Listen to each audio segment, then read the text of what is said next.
আর বেশি দিন বাকি নাই শওকত মোল্লার বাইরের ভাত খাওয়া, জেলের ভাত খুব তাড়াতাড়ি খাচ্ছে। ও শওকত মোল্লার সাথে এত গা ঘেঁষাঘেঁষি করছে, বেটা তোলাবাজ হয়ে যাচ্ছে। আমি আপনাদের বলি, যদি সরকার আটকেও রাখে, আমি মানুষের কাছ থেকে ভিক্ষা করে নিয়ে এসে এই 3 কোটি 3.5 কোটি টাকা ভাঙড়ের মানুষের জন্য খরচ করব। তাই মমতা ব্যানার্জি দায়িত্ব নেবে কি? অভিষেক ব্যানার্জি যদি দায়িত্ব নেয় ভালো হয়ে যাবে, কিন্তু ওরা দায়িত্ব নিতে চায় না। ওই জন্য নোটোরিয়াস ক্রিমিনালকে ভাঙড়ের অবজারভার করে ভাঙড়ে অশান্তি করার চেষ্টা করছে। আর সব থেকে ভালো কথা কি জানেন, আমাকে ওই দিনকে খুব ভালো লেগেছিল যখন 21শে জানুয়ারি আমাদেরকে প্রোগ্রাম করতে দেয়নি। কলকাতাতে সকলকে নিয়ে যে প্রোগ্রাম করতে পারলাম না, স্বল্প লোকের লিমিটেশন করে দিয়েছিল। আমার কারিমুল, আমার রায়নুর, আমার আসমা ভাবিরা, আমার মালিক ভাইরা, এদের নেতৃত্বে আমাদের যে সমস্ত অঞ্চল কমিটি আছে, ওহিদুল এবং যারা আছে, এদের নেতৃত্বে ভাঙড় বিজয়গঞ্জ বাজারে যখন দেখেছিলাম যে মানুষের স্রোত ঢল, তখনই আমার খুব ভালো লেগেছিল যে ভাঙড় জগছুড়া নেতাকে তৈরি করেনি, ভাঙড় ওই নোটোরিয়াস ক্রিমিনালকে নয়। ভাঙড়ের জায়গা হচ্ছে কাদের জায়গা? আইএসএফ এর জায়গা, এবং যারা শান্তিপূর্ণ রাজনীতি করতে চায়। আজকে আমি একটা মেইনস্ট্রিম মিডিয়াতে আজকে আমার সাক্ষাৎকার ছিল, সেখানে কোশ্চেন করতে করতে আমাকে বললো ভাঙড়কে কি ভালো করা যায় না? আমি বললাম ভাঙড়কে যদি ভালো করতে চাই মমতা ব্যানার্জি দায়িত্ব নেবে কি? অভিষেক ব্যানার্জি যদি দায়িত্ব নেয় ভালো হয়ে যাবে, কিন্তু ওরা দায়িত্ব নিতে চায় না। ওই জন্য নোটোরিয়াস ক্রিমিনালকে ভাঙড়ের অবজারভার করে ভাঙড়ে অশান্তি করার চেষ্টা করছে। তবে একটা কথা, রাতের অন্ধকারে পুলিশকে দিয়ে আমাদের ছেলেরা যেন উঠা বসা করে মাচা ভাঙছে, আমাদের ছেলেদের উপরে আক্রমণ করলো বেউদাতে, আমাদের ছেলেদেরকে ডিস্টার্ব করছে যে পুলিশ প্রশাসনের লোকেরা। আমি সম্মান জানিয়ে বলছি, আর বেশি দিন বাকি নাই শওকত মোল্লার বাইরের ভাত খাওয়া, জেলের ভাত খুব তাড়াতাড়ি খাচ্ছে। কাদের চাটুকারিতা বন্ধ করুন, এই চাটুকারিতাটা বন্ধ করুন। আমি অনুরোধ করছি, আপনাদের কাছ থেকে অনেক আশা করেছিলাম। যখন চারিদিকে বলছিল ক্যালকাটা পুলিশ হবে, ক্যালকাটা পুলিশ হবে, আমি বলেছিলাম অবশ্যই হওয়া দরকার, কিন্তু এই ক্যালকাটা পুলিশ দেখছি লোকের বাইরে গিয়ে তোলা তুলছে, এটা তো ক্যালকাটা পুলিশের পরিচয় নয়। তারপরে আবার ভাবলাম, ও 10 চক্রে ভগবান ভূত, কথায় আছে ও লোহাও কিন্তু পানিতে ভাসে, কারের পথে কাঠের পাল্লায় পড়ে। ও শওকত মোল্লার সাথে এত গা ঘেঁষাঘেঁষি করছে, বেটা তোলাবাজ হয়ে যাচ্ছে। বন্ধুগণ, একটা এমপির কাজ কি, একটা এমএলএ এর কাজ কি? আমরা বলেছি, আপনারা আমাকে এমপি করে আইনসভার মধ্যে পাঠিয়েছেন।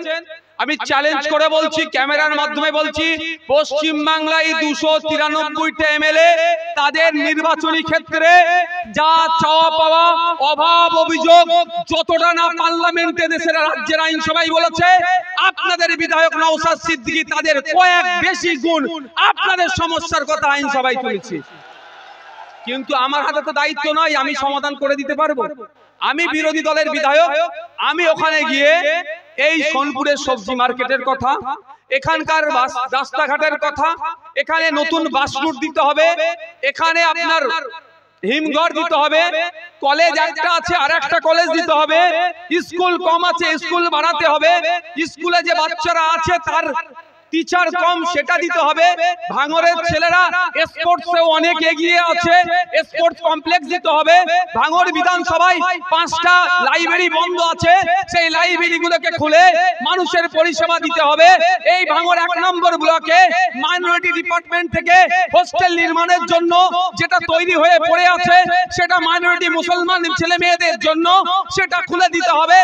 এক কথায় এখানকার মানুষের আর্থসামাজিক যে চাহিদা আছে সমস্ত বিষয়গুলো, সেই কাঠের ব্রিজের পরিবর্তে কংক্রিটের ব্রিজ নির্মাণ থেকে শুরু করে খাল সংস্কার থেকে শুরু করে সমস্ত বিষয়গুলো আমি রাজ্যের আইনসভার মধ্যে তুলেছি। অপদার্থ শওকত মোল্লাদের সরকারেরা কর্ণপাত করেনি। এটা কিন্তু আমার দোষ নয়, দোষটা ওদের। আমি সমস্ত বিষয় ওখানে শুনিয়ে দিয়েছি যে আমাকে ভাঙড়ের মানুষ, লক্ষাধিক মানুষ ভোট দিয়ে তাদের প্রতিনিধি করে তাদের অভাব অভিযোগটা আইনসভার মধ্যে বলতে বলেছে, আমি গিয়ে সেখানে বলে দিয়েছি। কাজটা কি হবে? মুখ্যমন্ত্রীর কাজ হবে, মন্ত্রীদের কাজ হবে অভাব অভিযোগটা শুনে সেটাকে সমাধান করা। কিন্তু অপদার্থ হিংসা পরায়ণেরা এরা আমাদের ডাকে সাড়া দেয়নি। ভাঙড়ের স্বাস্থ্য কেন্দ্র থেকে শুরু করে, স্বাস্থ্য কেন্দ্রের কথা বলছিল, ভাঙড়ে বিএলআর অফিসে যে শওকত মোল্লাদের কিছু চেলা ছেড়ে রেখে আপনার জমি আপনার নামে রেকর্ড কাটিয়ে কারো নামে রেকর্ড করে বিক্রি করে দিচ্ছে, এরও বিরোধিতা রাজ্যের আইনসভার মধ্যে আমি করেছি। আপনাদের জনপ্রতিনিধি, আমার কাজটা হচ্ছে এটা হাতে মাইক, আপনাদের জনপ্রতিনিধি আমি, আমার কাজটা আমি যথাযথ পালন করে যাচ্ছি। ভাঙড়ের কৃষকরা সংখ্যাগরিষ্ঠ মানুষ আছেন, এই কৃষকদের মাসিক আয় গড় যাতে বাড়ে তার হয়ে সওয়াল আমি বিধানসভার মধ্যে করেছি। আসল ব্যাপারটা কি জানেন, এই শওকত মোল্লাদের এত রাগ কেন আমার উপরে? শওকত মোল্লাদের মন্ত্রীদেরকে যে প্রশ্নগুলো করি ওরা উত্তর দিতে পারে না আইএসএফ এর এক ভাঙড়ের বিধায়কের, সেই জন্য এরা এত রাগ আমার উপরে। আমি এখান থেকে চ্যালেঞ্জ করে বলছি, শওকত বাবুদের বলছি, অভিষেক বাবুদের বলছি, মমতা ব্যানার্জিকে বলছি, পারলে বিধানসভা টিভি চালু করুন।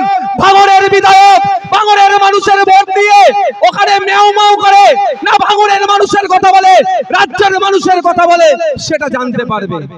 ওরা উত্তর দিতে পারে না। যখন এগ্রিকালচার মিনিস্টারকে প্রশ্ন করি যে কত টাকা মাস গেলে ভাঙড়ের কৃষকদের ইনকাম হচ্ছে তার তথ্যটা দিন তো, ও দিতে পারে না, বলে পরে দেব। আমি প্রশ্ন করেছিলাম লেবার মিনিস্টারকে, এই যে আমাদের লেদার কমপ্লেক্সে কতজন কাজ করছে তার তথ্যটা দিন তো, ওই মন্ত্রী বলছে আমার জানা নাই।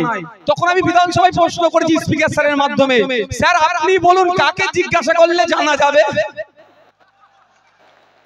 উনি মন্ত্রী, লেবারদের মন্ত্রী, উনি শ্রম মন্ত্রী, উনার কাছ থেকে জানছি, উনি বলছে আমি জানা নাই। যখন আমি এটা বলেছি তাহলে কাকে জিজ্ঞাসা করলে জানা যাবে?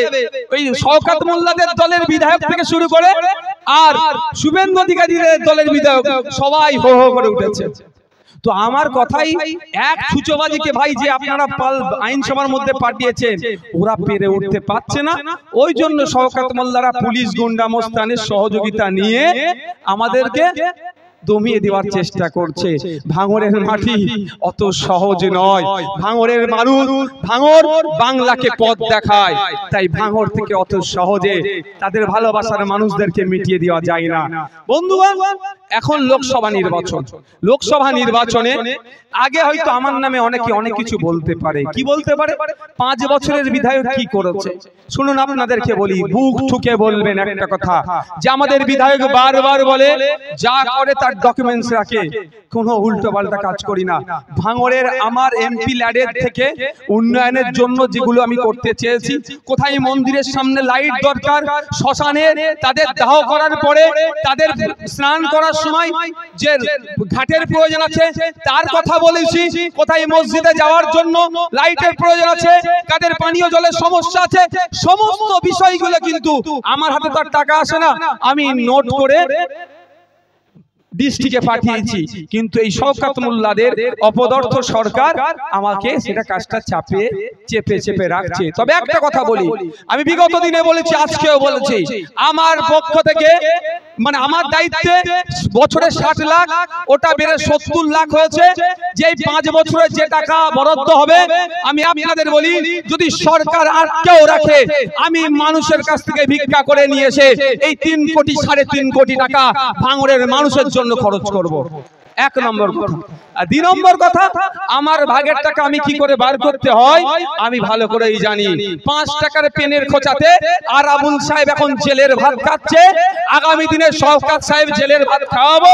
তো আমার নামে যে টাকা বরাদ্দ করা হয়েছে, অর্থাৎ ভাঙড়বাসীর উন্নয়নের জন্য সেটাকে আমি বুঝিয়ে দেবো।